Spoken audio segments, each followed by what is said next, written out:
that I determine the conditions of your release.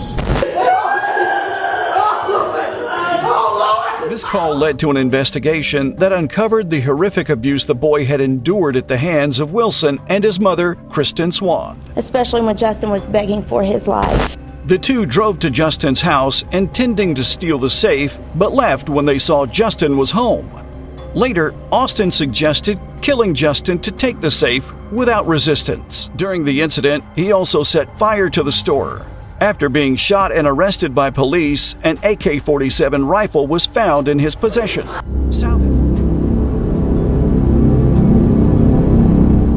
A judge sentenced 36-year-old Timothy Wilson to life in prison after back in June, Wilson was found guilty of aggravated child abuse charges and false imprisonment involving his 11-year-old stepson. This is the stepfather of an 11-year-old boy who was rescued by an Orlando restaurant manager after noticing the child's bruises. The stepfather was sentenced to life in prison. He was very unapologetic from the beginning of the investigation through the trial and believes he did nothing wrong. In my experience, working with offenders who prey on children, the worst offenders don't care about their victims, their feelings, and their experiences. Timothy Lee Wilson, 36, was convicted in June on charges of false imprisonment, aggravated child abuse with a weapon, aggravated child abuse, and child neglect.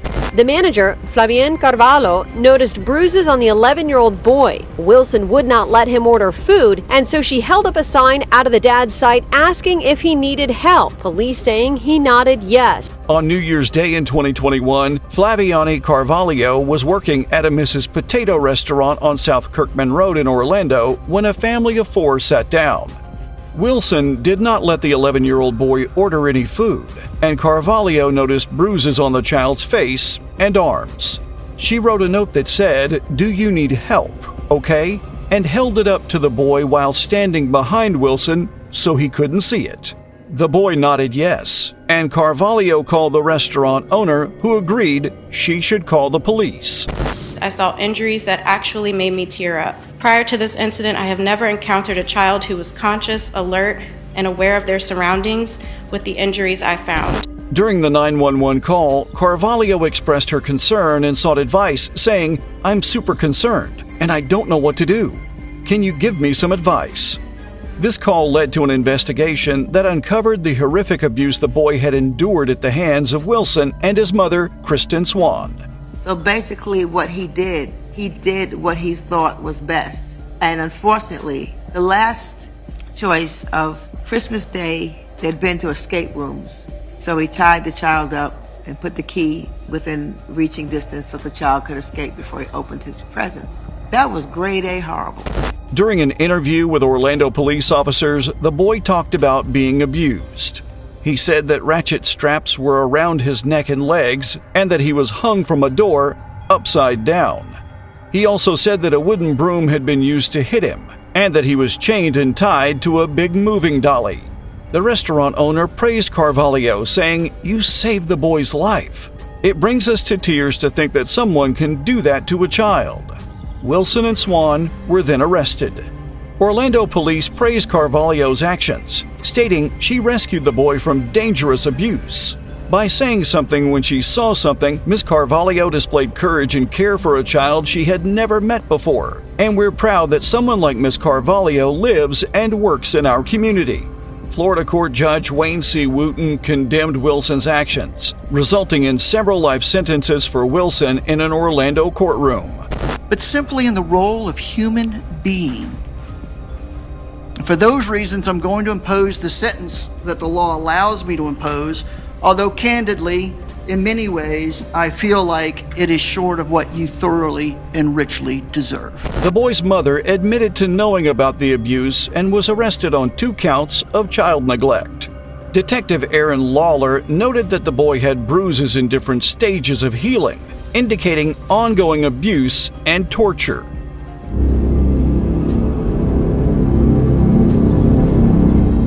Lost some of his swagger when in just 50 minutes of deliberations, the jury decided he's guilty of arranging the murder of his estranged wife. Now meet Robert Fratta.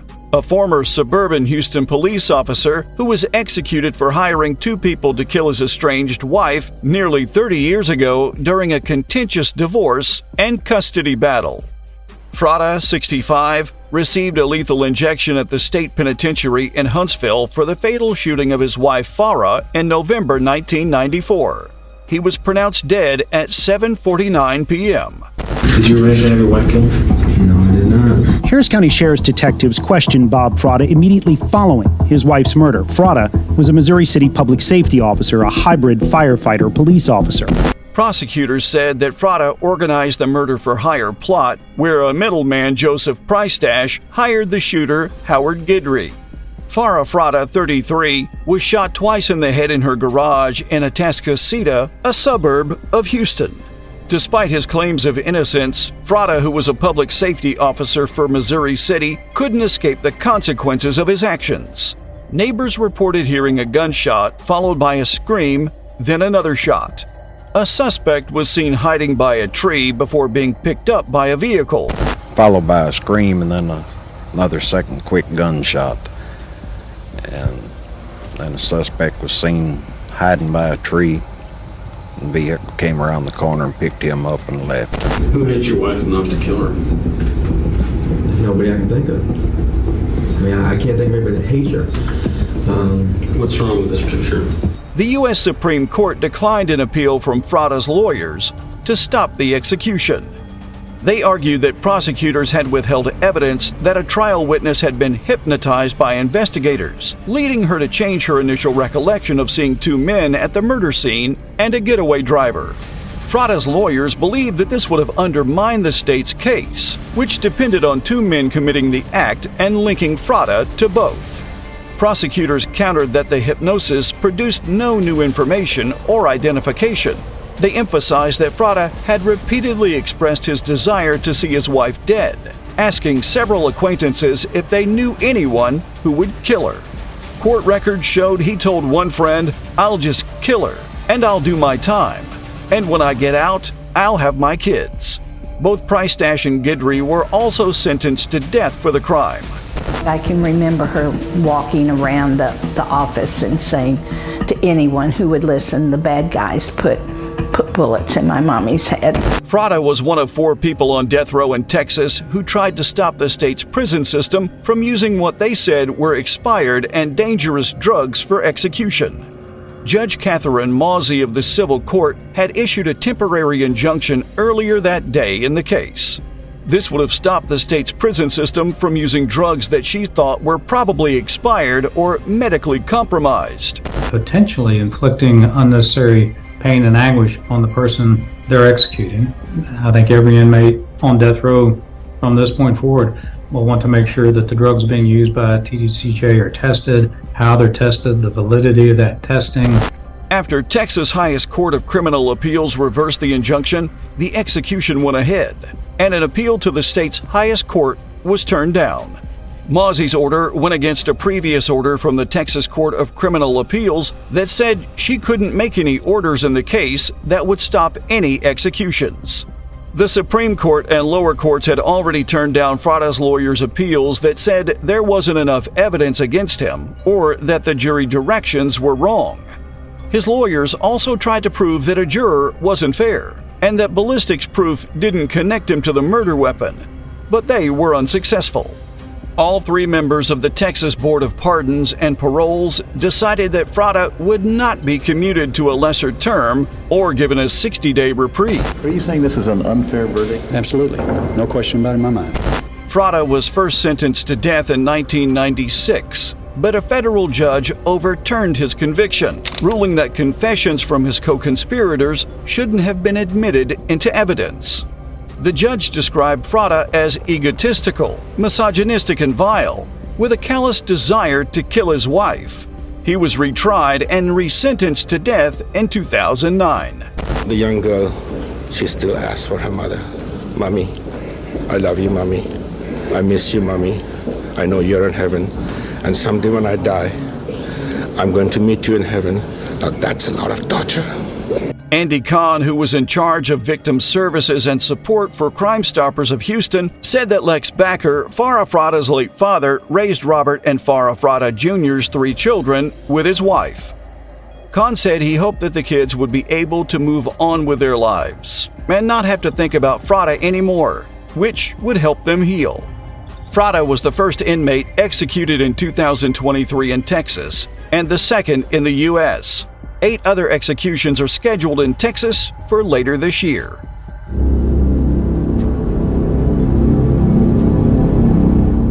I can only imagine the pain and loss felt by Mark and Sandy Cates, and by Jake and Back, Justin's brother. I have brothers and sisters myself. I can only imagine what it would be like to lose one of them. On January 28, 2014, 18-year-old Justin Michael Back was murdered in his home in Waynesville, Ohio. 2 young men, Austin Gregory Myers and Timothy E. Mosley, were convicted of his murder.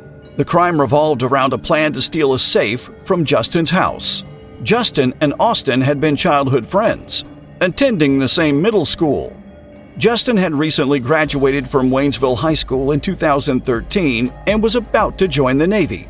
The motive behind this brutal crime began when Austin asked Timothy if he wanted to make some money. They considered robbing a drug dealer or Justin's stepfather, Mark Cates, who had a safe at home. Austin believed the safe contained $20,000. Austin could have stopped it, but tells Justin, it's okay, it's almost over.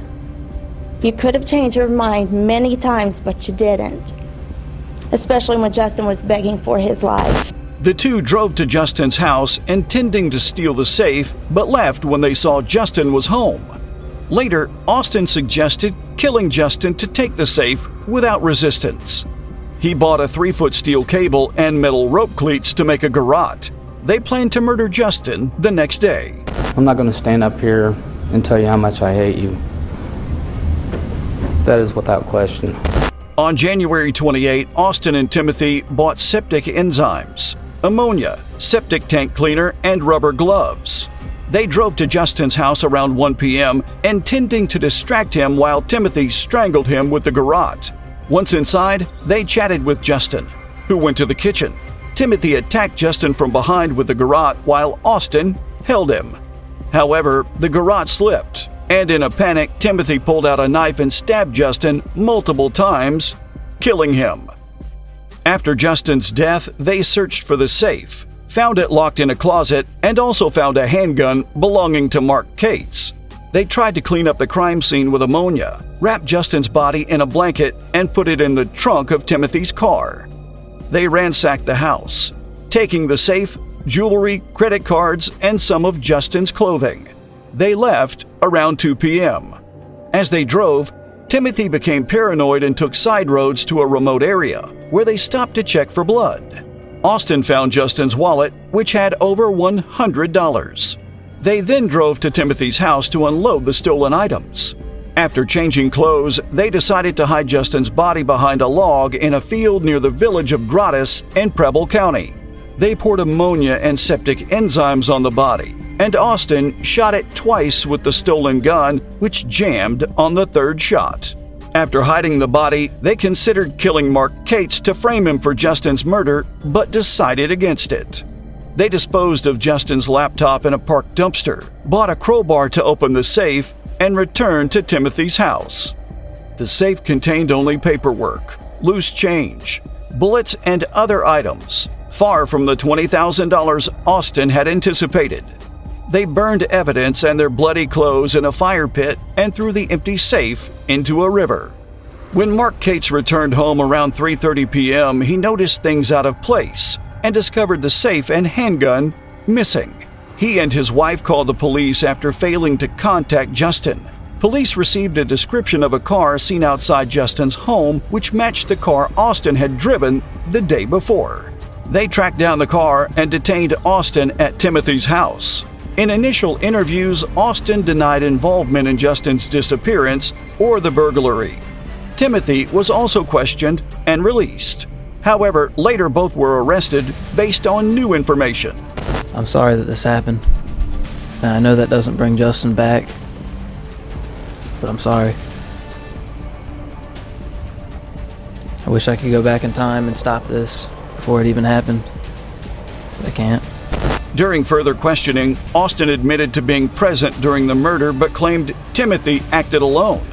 Timothy, overhearing this, confessed to the crime but implicated Austin in planning the burglary. Eventually, Austin admitted to shooting Justin's body and buying the materials for the garrote. He continued to deny knowing about the murder plan until it happened. Based on Austin's directions, police found Justin's body. An autopsy confirmed Justin died from multiple stab wounds. I hate for any family to go through such pain and suffering as this. To lose your son, I can't imagine. To lose your brother. If you choose for me to die, it's only going to cause more pain and suffering for another family. The case drew significant attention due to the different sentences the two young men received. Timothy, who physically murdered Justin, received a life sentence without parole as part of a plea bargain.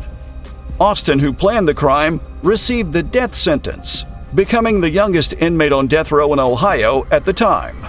This discrepancy led to proposed changes in Ohio law, known as Justin's Law. My mom and my dad, and my brothers Bryce and Josh over there, and Carson and Sage. To my sisters, Alex and Jenna, and Eva and Cammie, the people that I love. I'm asking you not to do this to my brothers and my sisters.